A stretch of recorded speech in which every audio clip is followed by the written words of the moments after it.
पत्रकार परिषद सुरू करण्या अगोदर मी एका गोष्टीचा खुलासा करू इच्छितो. काल एक आपले खेळाडू गावित हे काल येऊन गेले. तुमच्याकडे बातम्या मी पाहिल्या. त्यातला सर्वात महत्वाचा भाग म्हणजे एक तर त्यांना कोणी बोलवलं होतं हे मला माहीत नाही. ते आलेत हेही मला कोणी सांगितलं नाही. त्याच्यामुळे ते आलेत आणि मी भेटणार नाही असं का करीन मी? त्याच्यामुळे मला माहितीच नसलेल्या गोष्टीवरती त्या बातम्या आल्या आणि त्यांचाही काही गैरसमज झाला की ते 2 तास थांबले आणि मी त्यांना भेटलो नाही. परंतु मला माहितीच नव्हतं. मला कोणी सांगितलंच नाही की ते आलेत म्हणून. मला जर कोणी सांगितलं असतं मी निश्चित त्यांना नक्कीच भेटलो असतो. परंतु त्यांना कोणी बोलवलं आणि मला का कोणी सांगितलं नाही ह्या गोष्टी सगळ्या बाजूला सोडा आपण. परंतु भेट नाही झाली त्याच्याबद्दल ते नाराज झाले. त्याच्याबद्दल मी दिलगिरी व्यक्त करतो. ते मला असं वाटतं दिल्लीला गेलेले आहेत आणि दिल्लीला जाऊन आल्यानंतर मी निश्चित त्यांची भेट घेईन आणि त्यांच्याशी मी निश्चित या गोष्टी बोलीन. तुमचाही काही संपर्क झाला तर मला असं वाटतं त्यांच्या कानावरती ही गोष्ट घाला की मलाच काही माहीत नव्हतं. त्याच्यामुळे भेटण्याचा न भेटण्याचा काही विषय येत नाही. बाकी काय विचारा आता काय. नाशिक नाशिकवर सिंहस्थ कुंभमेळ्यावर सध्या फोकस आहे संपूर्ण प्रशासनावर. आपल्या सत्ता काळामध्ये सिंहस्थ कुंभमेळा सुद्धा होता. आता आपण जी माहिती घेत आहे किंवा आपल्याला जे कळतं सिंहस्थाची कामं शहरावर सुरू आहेत. काय इनपुट्स आहेत आणि काय नेमकी अपेक्षा आहे? मी तुम्हाला माझा अनुभव म्हणून तुम्हाला सांगतो की ज्या वेळेला मी 2 आत्तापर्यंत कुंभमेळे मी असताना इथे झालेत. एक 2003चा आणि एक 2015चा. 2003चा कोणाला आठवत पण नसेल. 2015 बद्दल आपण बोलू. 2015चा जो कुंभमेळा झाला त्यावेळेला जी काही नाशिकमध्ये जी काही कामं झाली आणि ज्या प्रकारे कुंभमेळा झाला मला असं वाटतं की नाशिक शहराला देखील कळलं नव्हतं की कुठे काय कामं सुरू आहेत आणि काय कशा प्रकारची कामं सुरू आहेत. ती झाल्यानंतर सर्वांना दिसलं की कशा प्रकारचे रस्ते झालेत आणि काय झाले वगैरे. आणि त्या कुंभमेळ्यातनं पैसे काढणं त्यातनं काही अर्थकारण हा मुळात उद्देश नसल्यामुळे तो खूप सोप्या पद्धतीने चांगल्या पद्धतीने तो त्यावेळेला झाला. आत्ताचं जे मला दिसतंय ते मला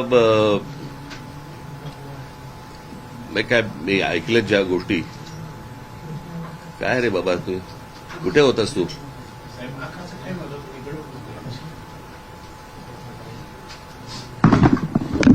सर आता राहू दे बस.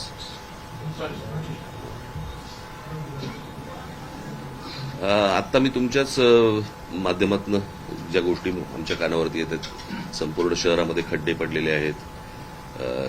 काही गाड्या ट्रक बीक सगळे खड्ड्यामध्ये गेलेले आहेत. माणसं गेली आहेत त्याच्यामध्ये खास करून.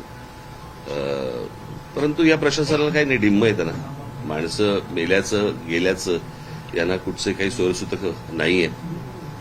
आणि बस आपली त्या सगळ्या भागातनं म्हणजे त्या सगळ्या कामातनं कमिशन कशी मिळतील हाच फक्त एक सगळ्यात महत्वाचा भाग आहे. या कुंभमेळ्यासाठी मला कळले त्याप्रमाणे सगळे काही अनेक कॉन्ट्रॅक्टर्स हे गुजरातमधले आहेत. म्हणजे महाराष्ट्रामध्ये कॉन्ट्रॅक्टर जन्मालाच नाही आले असा भाग आहे. आणि वरून जे आदेश येतील त्याप्रमाणेच फक्त हे कुंभमेळे करायचे आणि महाराष्ट्रामधल्या एकूणच सगळ्या गोष्टी ह्या वरतून जे आदेश येतील त्याप्रमाणेच जर समजा हाताळायचे असतील तर त्यांना लख लाभो. दुर्दैव आहे. मला वाईट या गोष्टीचं वाटतं. इतकं सुंदर मी त्यावेळेला आम्ही नाशिक केलं होतं त्याची सगळी दुर्दशा बघून वाईट वाटतं. म्हणजे ते बॉटॅनिकल गार्डन असेल किंवा माननीय बाळासाहेबांच्या नावाने केलेलं म्युझियम असेल किंवा अनेक गोष्टी ज्या त्यावेळेला केल्या होत्या त्या सगळ्या गोष्टींची बस दुसऱ्याने केलंय म्हणून त्याची वाट लावायची. मला काल का परवाच मी हा प्रश्न विचारला की त्या स्मार्ट सिटीज काय झालं त्या स्मार्ट सिटीचं? कुठे गेल्या त्या स्मार्ट सिटी? कुठच्याही देशातल्या कुठच्याही शहरामध्ये तुम्हाला काहीही दिसत नाहीये. सगळी शहरं बर्बाद होताना दिसत आहेत. आणि मला ज्या प्रकारे निवडणुका हाताळल्या जात आहेत त्याही खूप फ्रॉड पद्धतीनेच हाताळल्या जात आहेत. हे लोकांनाही कळले. लोकांनाही माहिती आहेत ह्यांना मतदान कशा प्रकारचं होत आहे. परंतु जे काही करतायत मतदान त्यांनी या गोष्टींचा विचार केला पाहिजे.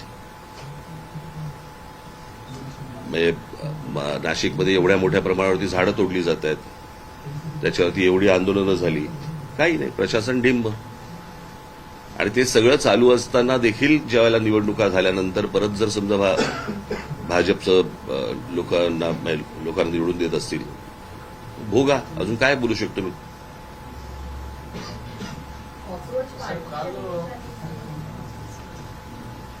हा, बोला. निमित्ताने जे देशभर दिसतंय वेगळा फोर्स दिसतोय तरुणांचा, त्याच्याकडे तुम्ही कसं बघता? कसं आहे, आता ह्या सगळ्या गोष्टीमध्ये हे शिक्षणामधल्या ज्या गोष्टी आहेत, कसं आहे, हे बऱ्याच वर्षानंतर असं आंदोलन आहे या सगळ्या गोष्टींकडे. काय, प्रत्येक आई वडिलांचा मुलगा हा काही नीट परीक्षेला बसला नव्हता. तिथे आलेले सगळेच विद्यार्थी हे काही नीटचे विद्यार्थी नव्हते. पण जे विद्यार्थी, जे तरुण तिकडे जे आले होते, तो त्यांच्यामधला जो राग आहे, तो मला असं वाटतं सगळा सभोवतालचा सगळा राग तिकडे बाहेर आला आहे. आणि तो ह्याच्यापुढे अजून जोरात जास्ती मोठ्या पद्धतीने बाहेर येईल. म्हणजे जंतर मंतरवरती झालेलं आंदोलन ही सुरुवात आहे, कळलं का? ते आत्ता आंदोलन शांत आहे किंवा, परंतु राग, सरकारबद्दलचा राग ज्या वेळेला अशा प्रकारे बाहेर येतो, कारण हे आंदोलन घराघरात शिरलं. ज्या वेळेला त्या तरुणांना, ज्या विद्यार्थ्यांना मारलं, बरं का, आणि प्रत्येक आई वडिलांना असं वाटलं, प्रत्येक आजोबा आजींना असं वाटलं की बाबा माझ्या पोराला मारलं, हे का मारतायत मुलांना? खरं तर ते शांतपणे आंदोलन सगळं सुरू होतं. सरकारने या सगळ्या गोष्टींची सुरुवात केली. आणि मला एवढंच फक्त म्हणायचं, हे भाजपमधलंच अंतर्गत हे भांडण आहे आणि त्याच गोष्टी आता सगळ्या चव्हाट्यावरती येत आहेत. काल बैठक घेतली पदाधिकाऱ्यांची, एसआयआरच्या मुद्द्यावर पण चर्चा झाली. मी तुम्हाला तुम्ही आता हा प्रश्न विचारत, मी येतो त्याच्याकडे. शिक्षणाच्या बाबतीत मला काल अनेक विद्यार्थी काल येऊन भेटले. मला हाच नाशिकमधला पॅटर्न हा संपूर्ण महाराष्ट्रभर चालू असेल.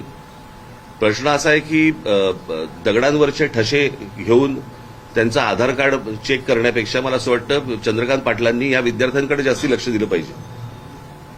मग मला ही गोष्टच नाही समजली की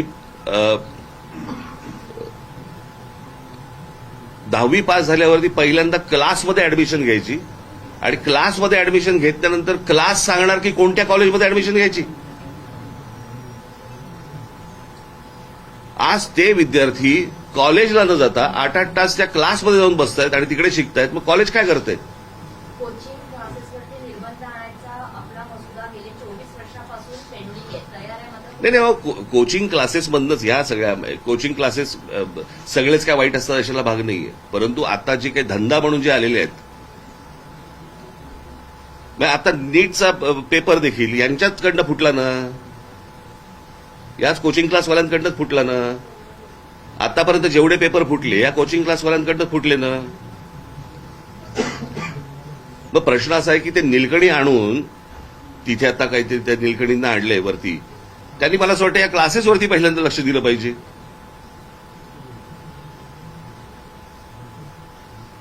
क्लासेस ठरवणार की विद्यार्थ्यांनी कोणत्या कॉलेजमध्ये जायचं, हे कुठची शिक्षण पद्धत? चंद्रकांत पाटलांनी याच्यामध्ये लक्ष घातलं पाहिजे, मुख्यमंत्र्यांनी याच्यामध्ये लक्ष घातलं पाहिजे. विद्यार्थ्यांचे हाल होत आहेत. कॉलेजमधली फी किती? 20,000 रुपये आणि क्लासमधली फी किती? 1,40,000 म्हणजे क्लासेस आणि कॉलेज यांच्या संगनमतानेच ह्या सगळ्या गोष्टी होत आहेत. क्लासेसवाले कॉलेजवाल्यांना पैसे पुरवत असणार. क्लासमध्ये 8-8 तास गेल्यानंतर कॉलेजमध्ये अटेंडन्स कसा लागतो?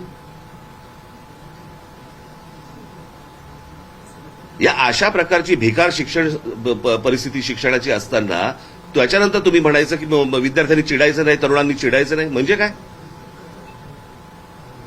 काल मला काही विद्यार्थी मला इतकं वाईट वाटलं. मला त्यांनी विचारलं, साहेब परत नीटचा पेपर नाही ना फुटणार? एवढी आज तिथे एक मुलगा, मी त्या मुलाचं नाव काल त्याचे घरचे येऊन गेले, ज्याने आत्महत्या केली, यश गोसावी. त्या मुलाने आत्महत्या केली. ज्या 21 विद्यार्थ्यांची नावं आहेत आत्महत्या केलेल्या ह्याच्यामध्ये, त्याच्यामध्ये त्या यशचं नाव नाहीये.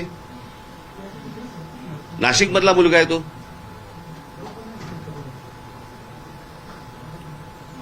प्रशासनाला हेही वाटत नाही की बाबा आता इथे कोण पालकमंत्री आहेत नाही आहेत मला माहिती नाही, पण एक नाशिकमधला मुलगा जो नीटच्या परीक्षेचा संपूर्ण तयारी करतोय, पेपर फुटल्यानंतर तो व्यथित होतो, निराश होतो आणि आत्महत्या करतो, आणि आत्महत्या केल्यानंतर त्या मुलाचं 21 मुलांची नावं येतात, 22वं नाव देता येत नाही तुम्हाला.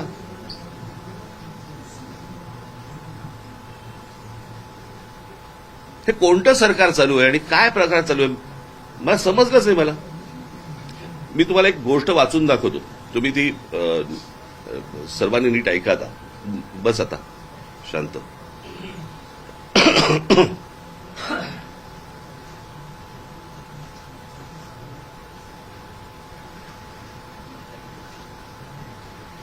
तुम्हाला वाटेल मी हा मगातपासून मोबाईल का घेऊन बसतोय, तर मोबाईल मला कोणाची फोन येणार नाहीयेत, मला एक गोष्ट वाचायची म्हणून मला ठेवलाय बरोबर.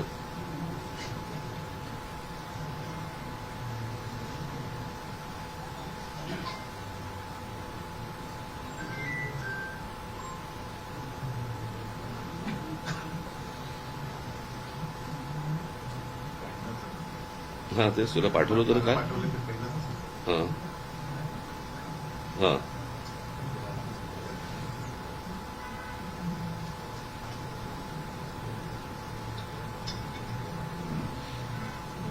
हा एक लेख आलाय, मी तुम्हाला मुद्दा म्हणून वाचून दाखवतो.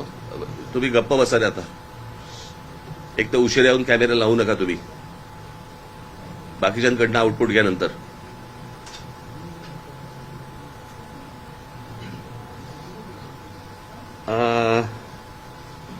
टाइम्स ऑफ इंडियामध्ये आलेला हा लेख आहे, मी मुद्दा म्हणून तुम्हाला वाचून दाखवतोय. हा पल्लवी अय्यर या पत्रकारांनी हा लेख लिहिलेला आहे त्याच्यामध्ये, आणि त्यांनी चीन आणि भारत अशी एक कंपॅरिझन त्यांनी केलेली आहे. त्याचा मी तुम्हाला फक्त अर्क सांगतो त्या सगळ्या याच्यामध्ये. आपली आणि चीनची तुलना खरं तर करू नये. मोठी लोकसंख्या ही एक गोष्ट सोडली तर खूप फरक आहे. आपल्यात मुख्यतः तिथे लोकशाही नाही आणि आपल्याकडे ती आहे. तिथली राज्यव्यवस्था वेगळी आणि आपली वेगळी. परंतु तिथे शाळा झाल्यानंतर, 10वी झाल्यानंतर, शाळा झाल्यानंतर चीनमध्ये सगळी मुलं एक परीक्षा देतात, सगळी. त्या परीक्षेला गावकाव असं नाव आहे, गावकाव. मागे आवाज बंद करा रे तुम्ही, नाही तर निघून जायला सांगता ना. एक तर ते पत्रकार नाहीयेत. भारतामध्ये नीटची परीक्षा 22,70,000 मुलांनी दिली, तर यावर्षी चीनमध्ये गावकाव नावाची परीक्षा दिली साधारण 1,33,50,000 मुलांनी. भारताच्या 6 पट. त्यात त्यांनी जे केलं ते आजच्या टाइम्स ऑफ इंडियामध्ये पल्लवी अय्यर यांनी दिलंय. त्याच्यात त्यांनी मुद्दे दिलेत, 6 मुद्दे महत्वाचे आहेत. प्रश्न एकाच, हे जे प्रश्न आहेत त्याचे प्रश्न पत्रिका, प्रश्न एकाच ठिकाणी तयार केले, परंतु परीक्षा घेण्याची जबाबदारी प्रांतांवरती सोपवली. सर्वात महत्वाचा मुद्दा हे आपल्याकडे जे काही केंद्रीय पद्धतीने जे चालू आहे, एका ठिकाणी पेपर त्यांनी केले आणि राज्यांना सांगितलं की तुम्ही कंडक्ट करा म्हणून. परीक्षा पेपर्स एखाद्या टॉप सिक्रेट प्रमाणे गुप्त ठेवले गेले. पेपर्स ने आण करत असलेल्या वाहनांवरती जीपीएसद्वारे लक्ष ठेवले गेले. त्यांना पोलीस संरक्षण होतं. हाय सिक्युरिटी प्रेसमध्ये जिथे नोटा छापतात तसे पेपर्स छापले गेले. तितकीच सुरक्षा होती जिथे तिथला कचरा आणि ड्रेनेज व्यवस्थेवरतीही लक्ष होते. म्हणजे त्याच्यातनं कोणी बाहेर काढू देत पेपर वगैरे.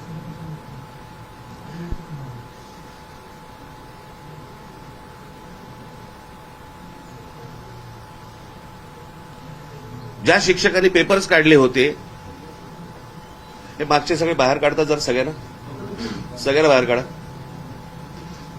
सगळ्यांना बाहेर काढा. जा, सगळ्यांना बाहेर काढा. जरा सगळ्यांना बाहेर काढा. सगळे जा, तुम्ही सगळे बाहेर थांबा. सगळे बाहेर थांबा. सगळे बाहेर थांबा. सगळ्यांना बाहेर थांबा.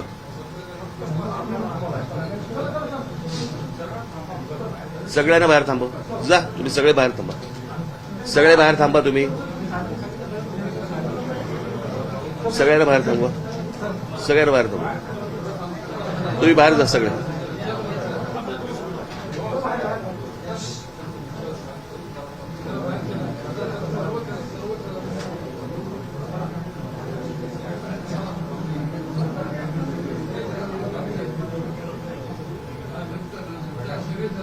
आता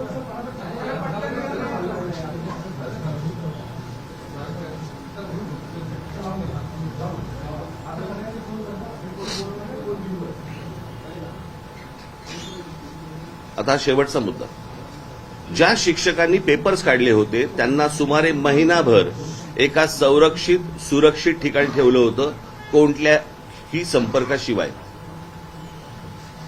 सगळा देश त्या परीक्षेच्या आठवड्यात दक्ष होता.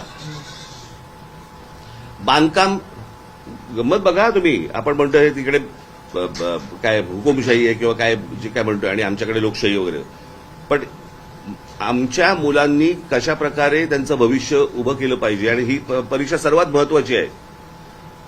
सगळा देश त्या परीक्षेच्या आठवड्यात दक्ष होता. बांधकामं थांबवली होती सगळी, कारण मुलांना शांतता हवी म्हणून.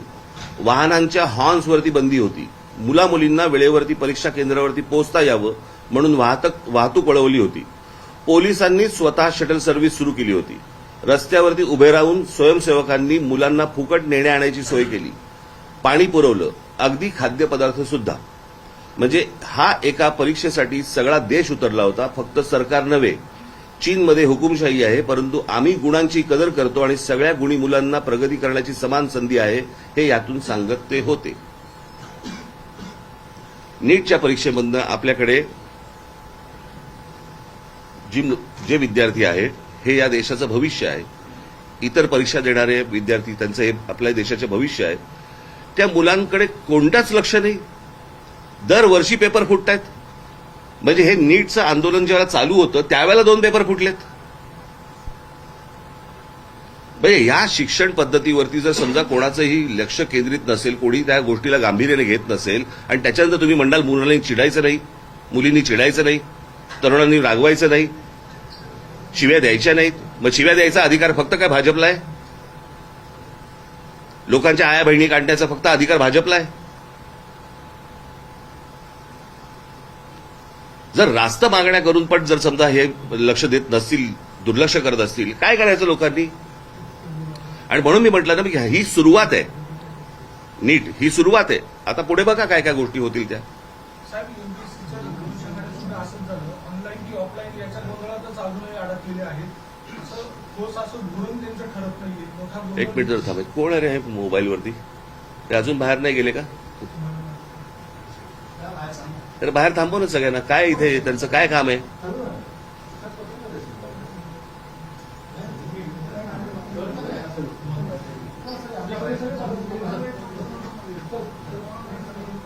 साहेब, तुम्ही आता जंतर मंतरच्या आंदोलनाशी उद्देशून म्हणालात की हे भाजपमधीलच अंतर्गत भांडण कुठेतरी समोर आले म्हणतात. हे नक्की काय तुम्हाला वाटतं? मी सांगितलं होतं ना मागच्या वेळेला. मी एका पत्रकार परिषदेमध्ये, मी माझ्या सभेमध्ये पण सांगितलं, माझ्या भाषणामध्ये पण सांगितलं होतं. हे प्रत्येकाच्या महत्वाकांक्षा मोठ्या झालेल्या आहेत. आम्हाला पंतप्रधान व्हायचंय, मला पंतप्रधान व्हायचंय. त्याच्यामुळे त्या दिवशी मी जे सांगितलं ना की ज्या वेळेला तुम्ही समोरचे शत्रू ज्यावेळेला संपवतात त्यावेळेला शत्रू तुमच्यामध्ये निर्माण होतात आणि ते जगाचा इतिहास आहे. हा ती प्रोसेस भाजपमध्ये सुरू झालेली आहे ऑलरेडी. आता ती थांबू नाही शकत. वैद्यकीय महाविद्यालयामध्ये प्रवेशासाठी नीट परीक्षा आहे. त्याच्यानंतर आता प्रत्येक अभ्यासक्रमासाठी वेगवेगळ्या परीक्षा करण्यात आल्या आणि यातून खरं म्हणजे मोठा भ्रष्टाचार होतो. अनेक वेळेस मुलं जी 12वीला चांगला मार्क करतात त्या मार्कांबरोबर नाही, माझं तर म्हणणं आहे ते बाकी सगळ्या गोष्टींवरती आपल्याला करता येईल. पहिल्यांदा कॉलेजची भूमिका काय आणि हे जे धंदेवाईक जे क्लासेस जे निर्माण झालेले आहेत ह्यांची हे हटणार की नाही हटणार?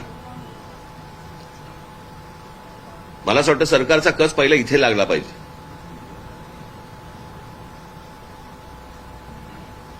ह्यांच्या धंदेवाईकपणामुळेच या सगळ्या गोष्टी सुरू आहेत ना. वर्तमानपत्रांना फुलपेज जाहिराती द्यायच्या, आमच्याकडे हे आलं आणि तो आला, असा आला, कसा आला? मग हेच पेपर फोडणार, ह्यांचेच कनेक्शन. मी पहिला नीटचा पेपर फुटला, बरोबर आहे, त्यावेळेला मी जर चुकत नसीन तर काहीतरी 25 लाख रुपये काहीतरी त्याची किंमत होती, बरोबर. आणि आत्ता जो फुटला त्याची 1.5 कोटी आहे. डॉलरचा रेट का वाढला हे कळलं आपल्याला.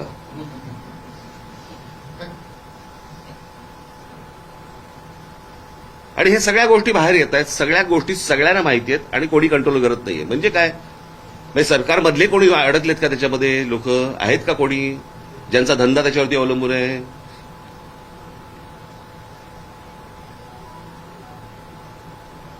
म्हणजे मला या सगळ्या गोष्टींची उत्तर सरकारने द्यावीत. महाराष्ट्र लोकसेवा आयोगाच्या अनुषंगाने देखील अजूनही गोंधळ आहे. ऑफलाईन किंवा ऑनलाईन परीक्षा कशी द्यायची ठरत नाहीये.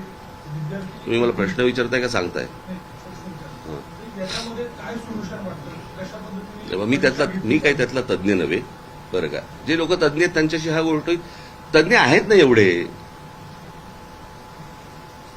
तज्ज्ञांची काही कमतरता आहे का? परंतु प्रश्न असा आहे ना सरकारचा की सगळं आम्हालाच कळतं.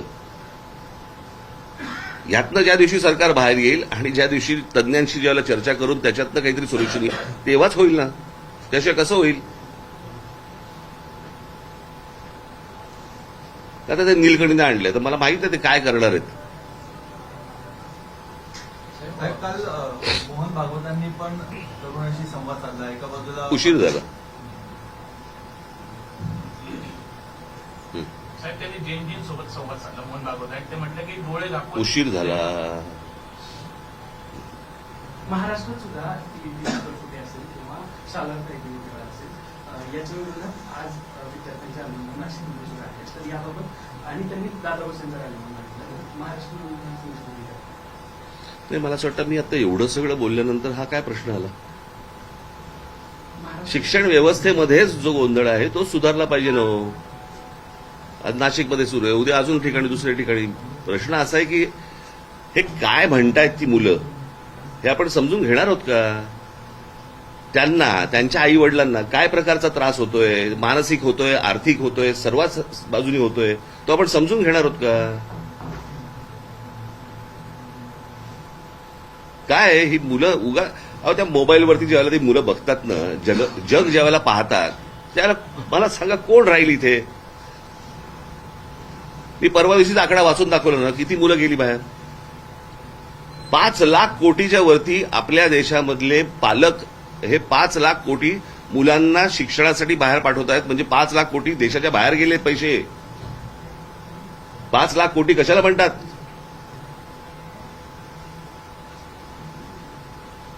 या विद्यार्थ्यांचं काय म्हणजे याचं काय आहे? इथे सरकारमधले असलेल्या मंत्र्यांची मुलं बाहेर शिकतायत. म्हणजे ज्यांचा आता राजीनामा घेतला, कोणते धर्मेंद्र प्रधान, त्यांची मुलगी बाहेर परदेशात शिकतेय.